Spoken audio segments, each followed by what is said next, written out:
नमस्कार, मैं हूं जया सिन्हा। रंग तरंग के आज के इस अंक में आप सभी का बहुत बहुत स्वागत है। खास इसलिए क्योंकि आज का अंक सजा है उत्सवों से। आज हम मना रहे हैं भारत के हथकरघा उद्योग का जश्न। आज हम मनाएंगे उत्तर पूर्व भारत की लोक संस्कृति का जश्न। आज हम मनाएंगे कला के विभिन्न आयामों का उत्सव।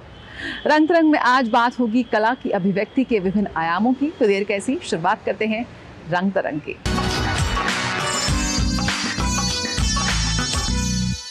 भारतीय हथकरघा बाजार को अब पंख लग चुके हैं। लगातार हमारे हथकरघा कारीगरों को एक राष्ट्रीय नहीं बल्कि अंतर्राष्ट्रीय मंच मिल रहा है। अपने उत्पाद का, अपनी साड़ियों का, अपने परिधान का सही दाम मिल रहा है। इस वक्त मैं मौजूद हूं एक ऐसी ही प्रदर्शनी में। विरासत हथकरघा साड़ियों के इस उत्सव में आपको देश के कोने कोने से आए कारीगरों द्वारा बनाई गई बेहद नायाब, बेहद दुर्लभ और बेहद खूबसूरत साड़ियां मिल जाएंगी। आप इस प्रदर्शनी का लुत्फ भी उठा सकते हैं और जो साड़ी आपको पसंद आई वो खरीद के अपने घर भी ले जा सकते हैं। साथ ही साथ यहाँ पर और भी कई आकर्षण हैं। यहाँ पर लाइव हैंडलूम सेशंस दिए गए हैं। किस तरह से ये हथकरघा साड़ी बनाई जाती हैं उसका भी आप अनुभव ले सकते हैं। तो आइए आपको ले चलते हैं इस प्रदर्शनी में।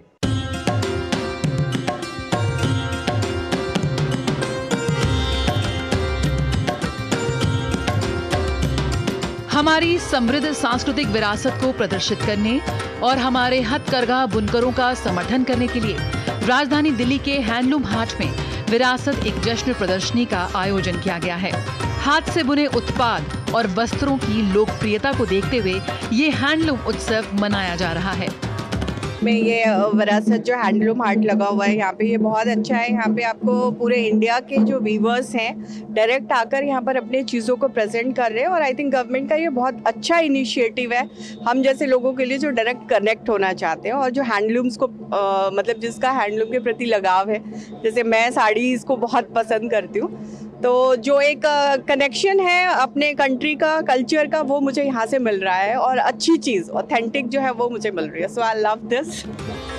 खास तौर पर सभी का ध्यान खींच रही है हथकरघा साड़ियों का ये क्यूरेटेड प्रदर्शन। यहाँ देश भर से आए बुनकरों द्वारा हथकरघा उत्पादों की सीधी खुदरा बिक्री की जा रही है। हम झारखंड से, मेरे पास प्योर सब माल है। साड़ी है, सूट, ये फैब्रिक है, रॉ सिल्क है, आपका दुपट्टा हैंड प्रिंट है, हैंड प्रिंट साड़ी है, स्टोल है, ये हैंडमेड यान है और ये प्योर तसर कटिया है और हैंड प्रिंट है मधुबनी। ये साड़ी मेरा स्पेशल खास है अपना। भारत की सांस्कृतिक विरासत का हिस्सा है भारतीय हथकरघा। पीढ़ी दर पीढ़ी चलने वाली इन साड़ियों की भव्यता अद्वितीय है, जो पावरलूम से बनी साड़ियों से कभी प्राप्त नहीं की जा सकती। इस उत्सव में देश के विभिन्न हिस्सों से ले रहे करीब 90 प्रतिभागी टाई एंड डाई, चिकन कढ़ाई वाली साड़ियां, हैंड ब्लॉक साड़ियां, अजरक, कांधा और फुलकारी जैसे प्रसिद्ध दस्तकारी की किस्में पेश कर रहे हैं। यहाँ जामदानी, इक्कत, पोचमपल्ली, बनारस ब्रोकेट, टसर सिल्क, बलूचरी, भागलपुरी सिल्क, चंदेरी, ललितपुरी, पटोला, पैठनी आदि विशेष हथकरघा साड़ियों के अलावा तंचोई, जंगला, कोटा डोरिया, कटवर्क, महेश्वरी, शांतिपुरी, बोमकाई, खंडवा और अरनी सिल्क साड़ियां महिलाओं के आकर्षण का केंद्र बनी हुई हैं। I am a fan of भारतीय हैंडलूम, जैसे कोई मुकाबला नहीं है वर्ल्ड में किसी का। दर्शकों को लुभाने के लिए देश भर से आए कलाकार अपने प्रांत के लोक नृत्य और संगीत को भी यहाँ प्रदर्शित कर रहे हैं। दर्शकों ने छाऊ नृत्य का जमकर लुत्फ उठाया। मणिपुर से सबसे खास मैं मणिपुर मोरांगफी साड़ी लाया हूँ। ये सबसे खास यही है, मेरा कलेक्शन साड़ी पे ही है ज्यादा। देश के हथकरघा उद्योग को मजबूत बनाने और दुनिया में इसे ब्रांड के तौर पर पेश करने के लिए हर साल 7 अगस्त को राष्ट्रीय हथकरघा दिवस मनाया जाता है, जो कि एक अहम प्रयास साबित हुआ है हथकरघा उत्पादों की लोकप्रियता को बढ़ाने में। जया सिन्हा, रंग तरंग, डीडी न्यूज।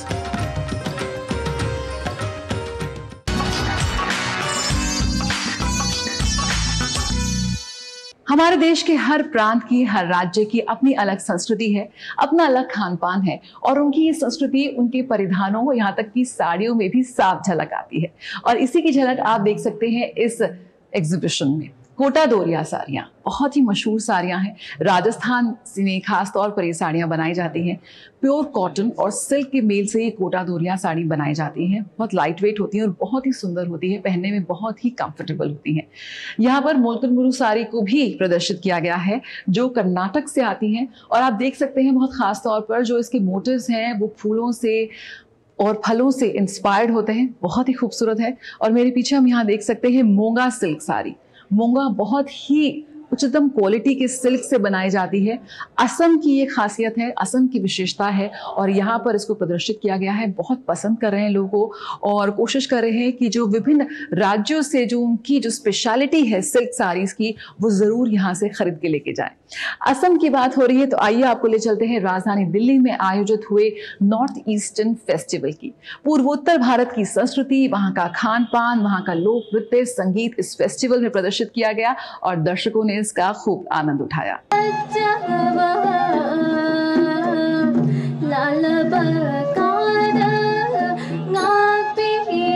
राजधानी दिल्ली में उत्तर पूर्व क्षेत्र सांस्कृतिक केंद्र संस्थान के सहयोग से उत्तर पूर्व सांस्कृतिक उत्सव का आयोजन किया गया।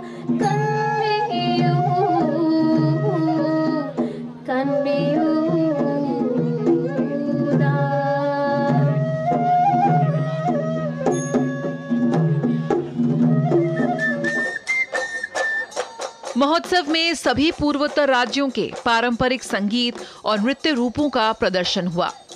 असम के नववर्ष पर मनाए जाने वाले रोंगाली पर्व के अवसर पर लोक नृत्य बिहू की परंपरा है, और इस अवसर पर इस महोत्सव में कलाकारों ने बिहू नृत्य भी पेश किया।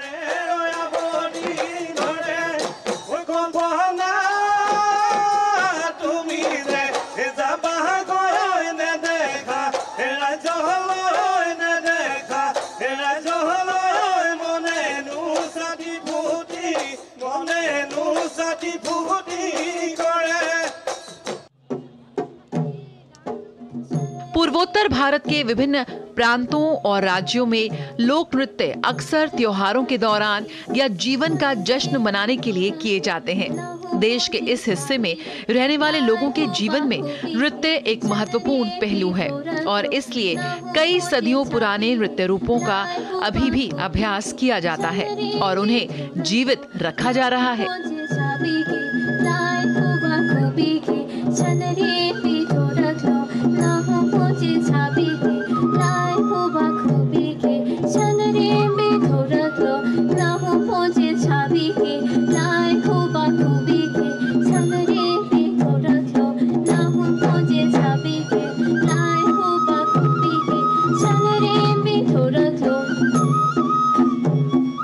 भारत का उत्तर पूर्व क्षेत्र भारत की सांस्कृतिक समृद्धि में सुंदरता और विशिष्टता को और खूबसूरती से जोड़ता है।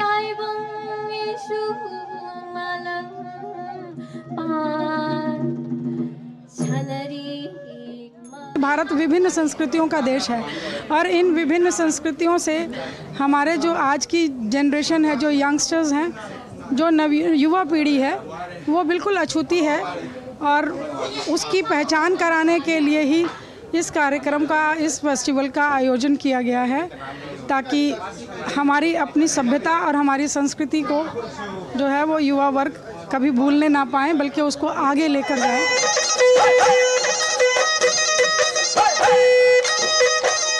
यहाँ की नृत्य संगीत में वो मिठास है जो इस उत्सव में सभी को जोड़ती नजर आई। जैसे कि उम्मीद थी, दिल्ली के लोगों ने बड़ी संख्या में इस उत्सव में भाग लिया और इन प्रस्तुतियों का आनंद लिया, जो सामान्य तौर पर दिल्ली में देखने को विरले ही मिलती हैं। रंग तरंग, डीडी न्यूज।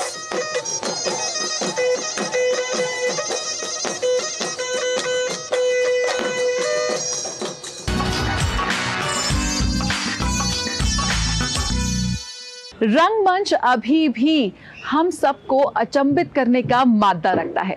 इसी कड़ी में आइए आपको ले चलते हैं त्रिवेणी कला संगम राजधानी दिल्ली में, जहां पर मानव कौल के प्ले द पार्क का मंचन किया गया और यहां पर हमें देखने को मिला the reversal of stage. 3 arts club के 80 साल पूरे होने का जश्न यकीनन काफी यादगार रहा। यहां पर हमने देखा यानी कि मंच स्टेज पर दर्शकों को बिठाया गया और उनके सामने पार्क में आर्टिस्ट बैठे और वहां पर इस नाटक को खेला गया। कैसा रहा ये अनुभव, आइए देखते हैं उसकी एक झलक। कुछ नहीं है, मैं डर गया और वहां से भाग खड़ा हुआ और जब मैं मंदिर की सीढ़ियां उतर रहा था तो हेलो हेलो हेलो, हाँ आई आवाज, तो आ जाइए ना। अरे क्यों नहीं आ सकते? किसी को जब उसके घर या स्थान से निकालकर दूसरी जगह फेंक दिया जाता है तो वे कभी भी उसे अपनी जगह के रूप में स्वीकार नहीं कर पाते। वो पूरी जिंदगी इंतजार करते हैं कि एक दिन सब कुछ ठीक हो जाएगा और उन्हें वापस बुलाकर उनकी जगह दे दी जाएगी, पर ऐसा कभी होता नहीं।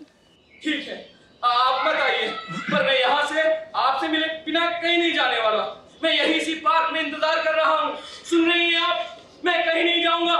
Hello hello hello. विस्थापन का दर्द जो झेलता है वही उस दर्द की पीड़ा को समझता है। इस तरह की गंभीर समस्याओं को एक पार्क की 3 बेंचों के माध्यम से कलाकारों ने पेश किया। बेटा इधर आओ, प्लीज। अरे आओ आओ आओ, यहाँ बैठ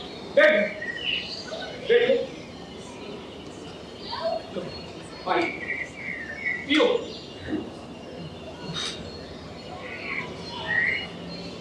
तुम वहां क्यों छुपे बैठे थे? अब्बा के डर से। कहाँ है तुम्हारे अब्बा? स्कूल गए हैं। तुम नहीं गए क्यों? आज रिजल्ट है। ये बताओ तुम्हारा नाम क्या है? बोलो ना। हुसैन। हुसैन, तो इसमें वहां छिपे रहने की क्या जरूरत है? आपको अपने पापा से सीधे कहना चाहिए कि पापा मैं स्कूल नहीं जा पाया। नाना क्या हुआ? हाल ही में राजधानी दिल्ली में प्रसिद्ध फिल्म अभिनेता व रंगमंच कलाकार मानव कौल के लिखे नाटक पार्क का मंचन किया गया। निर्देशक विपिन कुमार ने नए तरीके से इस नाटक को प्रस्तुत किया। त्रिवेणी में मंच पर दर्शक बैठे और दर्शक दीघा में मौजूद रहे कलाकार, जहां से इस नाटक को खेला गया। ये हमने एक एक्सपेरिमेंट किया है कि त्रिवेणी का स्टेज जो कभी इतने सालों में रिवर्स नहीं हुआ है, हमने रिवर्स करके इस प्ले को किया है। ये बहुत सक्सेसफुल रहा है।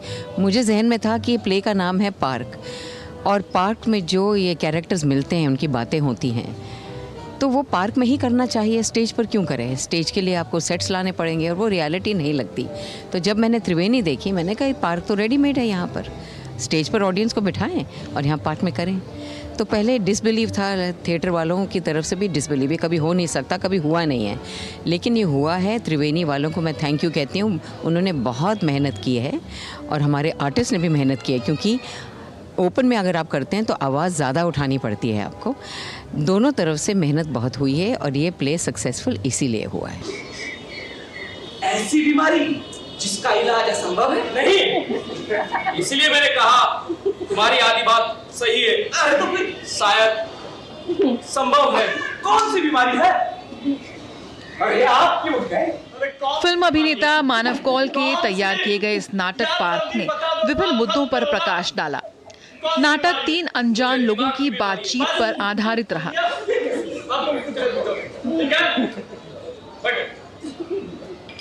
नाटक एक विशेष जगह के स्वामित्व की लड़ाई से प्रारंभ होकर उन राष्ट्रीय और अंतर्राष्ट्रीय मुद्दों की ओर पहुंचता है जिसकी चर्चा करने के लिए जन सामान्य के मन में कौतूहल रहता है। और जब तक तुम पूरा बता नहीं दोगे, तुम दोनों मुझे सोने नहीं दोगे। चलो अब बोलो, जल्दी से सब कुछ बोल दो। बोलो। मैंने कह दिया बस कि तुम एक जीनियस हो। ऐसा क्या काम कर दिया है तुमने कि तुम्हें लगता है कि तुम जीनियस हो? मैंने ऐसा कोई काम नहीं किया, इसीलिए मैंने कहा कि मुझे लगता है मैं जीनियस हूँ और यही मेरी बीमारी है जिसका इलाज चल रहा है। पार्क जो प्ले है वो बयां करता है लोगों की विस्थापन की जिंदगियाँ। आज पूरे विश्व भर में विस्थापित लोगों को रिफ्यूजी की तरह रखा जा रहा है। जगह की ये समस्या कि उनकी जगह उनसे ले ली जाती है और उसके बाद उन्हें कैंप में आशरा दे दिया जाता है, जो कि उनकी जो मूल जगह है उससे निकाल कर सिर्फ एक कैंप में उनकी ज़िंदगी को कोशिश करते हैं कि ये यहाँ जिए, जबकि वो भी एक आज़ाद परिंदे की तरह अपनी ज़िंदगी, अपना जीवन उस पर्टिकुलर जगह के प्रति समर्पित हैं। पाक जो है वो मानव कौल का लिखा हुआ है और बेसिकली ये बात करता है स्पेस, टेरिटरी एंड होमलैंड या किसी भी तरह का लैंड जो होता है। तो बहुत ही अच्छे ढंग से उन्होंने लिखा हुआ है। एक पार्क में 3 बेंचेस हैं और उसके लिए 3 लोग एक ख़ास स्पेसिफिक जगह के लिए लड़ रहे हैं। तो बेसिकली वो कॉमिक वे में मेटाफर उसमें काफ़ी यूज़ किए हैं और जिसको वो धीरे धीरे मेटाफर जो हैं वो ग्लोबल लेवल के इश्यूज़ के साथ जोड़ते हैं। ट्री आर्ट्स क्लब की ये प्रस्तुति यकीनन यादगार रही। 1943 से सक्रिय ट्री आर्ट्स क्लब दिल्ली के सबसे पुराने रंगमंच समूह में से रहा है। रंगमंच में महिलाओं को प्रोत्साहन देने का श्रेय भी ट्री आर्ट्स क्लब को जाता है। अनुराधा धर ने 2008 में इस थिएटर ग्रुप को नई गति दी और अब ये ग्रुप इस साल अपनी स्थापना के 80 वर्षों का जश्न मना रहा है।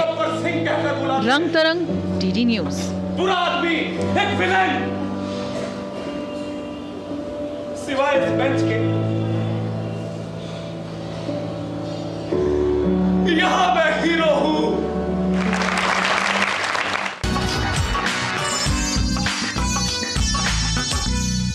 और आइए एक नजर उस पर भी डाल लेते हैं कि बीते हफ्ते कला सांस्कृतिक जगत में आयोजन रहे।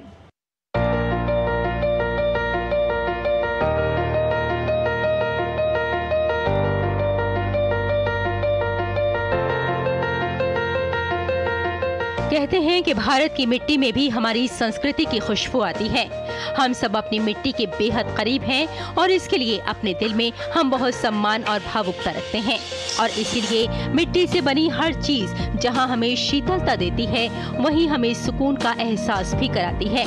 इस मिट्टी की खुशबू को महसूस किया इस बार क्रिसमस की तैयारियों में दिल्ली के ली मेरिडियन में। जी हाँ, मिट्टी से बने मटकों का क्रिसमस ट्री इस बार लोगों को अपनी ओर आकर्षित कर रहा था। इस ट्री से निकलता प्रकाश मानो अपनी कहानी खुद ही सुना रहा था। साथ ही इस फेस्टिव सीजन में छोटे कारीगरों को बड़ा प्लेटफॉर्म दिया गया ताकि प्रधानमंत्री की मुहिम वोकल फॉर लोकल को बढ़ावा दिया जा सके। ये कॉन्सेप्ट हमने जो कुम्हार के साथ किया, जो हमने मिट्टी का बहुत अच्छा बोला, हमने अपना क्रिएटिविटी देखी, सस्टेनेबिलिटी देखी और ये एक मुझे लगता है एक डाइंग आर्ट है। और हमने जैसे उत्तम नगर में ये कुम्हार हैं जो ये बनाते हैं, हमने उनके साथ कनेक्ट किया और उनको एक जैसे रिवाइटलाइज़ किया कि आप ये बनाइए। कॉन्सेप्ट है, उनको भी अच्छा लगा। और ये जो मिट्टी वाला आपने कॉन्सेप्ट बोला, उससे जो पॉटरी निकली 1500 से 2000 हमने गुल्लक ये पॉट्स यूज़ करे और क्या बेहतरीन ट्री है। मैंने बहुत ट्री देखे हैं बट ये एक बहुत ही तरह का यूनिक सस्टेनेबल क्रिसमस ट्री है। और गो लोकल में भी हमारे आता है कि हमने अपने ही लोगों से, हिंदुस्तानी सभ्यता से एक ये जो फेस्टिवल है जो यहाँ का है और वेस्टर्न भी है एक तरह से, लेकिन पॉट्स को यूज़ करके जो ट्री बनाया, आई थिंक बहुत ही एक यूनिक एक लगा। और इससे हमारे कुम्हारों को भी एक हेल्प मिली बताने के बनाने के लिए। और एक आर्ट है जो थोड़ी सी लुप्त हो रही है बट उसको अब दोबारा हमने इससे रिवाइव किया। दिल्ली का ली मेरिडियन जहां अपनी संस्कृति और सभ्यता का एहसास करा रहा था, वहीं छोटे कारीगरों के द्वारा टेराकोटा से बनाए गए सुंदर उत्पाद भी इसकी सुंदरता में 4 चांद लगा रहे थे।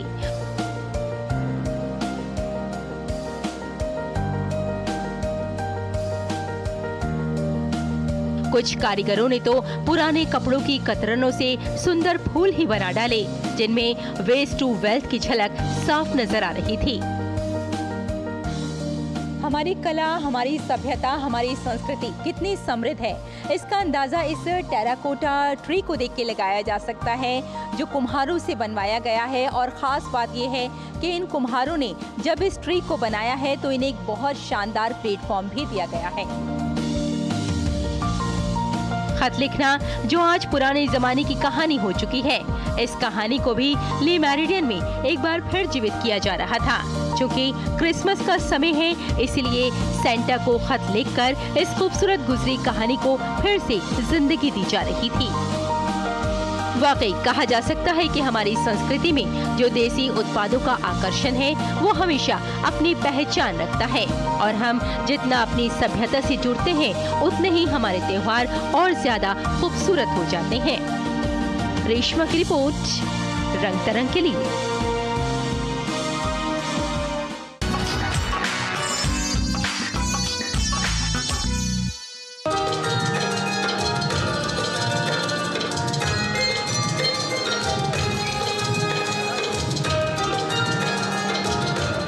हर बच्चे में छुपी होती है असाधारण प्रतिभा और उस प्रतिभा को निखारने के लिए चाहिए एक अवसर, एक मंच। राजधानी दिल्ली के तालकटोरा स्टेडियम में अंतर्राष्ट्रीय बाल महोत्सव का आयोजन किया गया। इसमें 12,000 से अधिक बच्चों ने हिस्सा लिया और 300 से ज्यादा प्रस्तुतियां दी।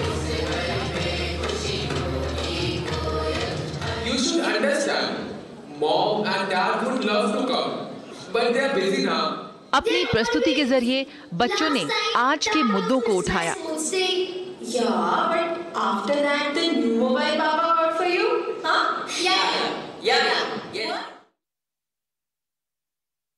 प्रधानमंत्री नरेंद्र मोदी ने वतन को जानो कार्यक्रम के तहत जम्मू कश्मीर के 250 छात्रों से बातचीत की। जम्मू कश्मीर के लगभग सभी जिलों से वंचित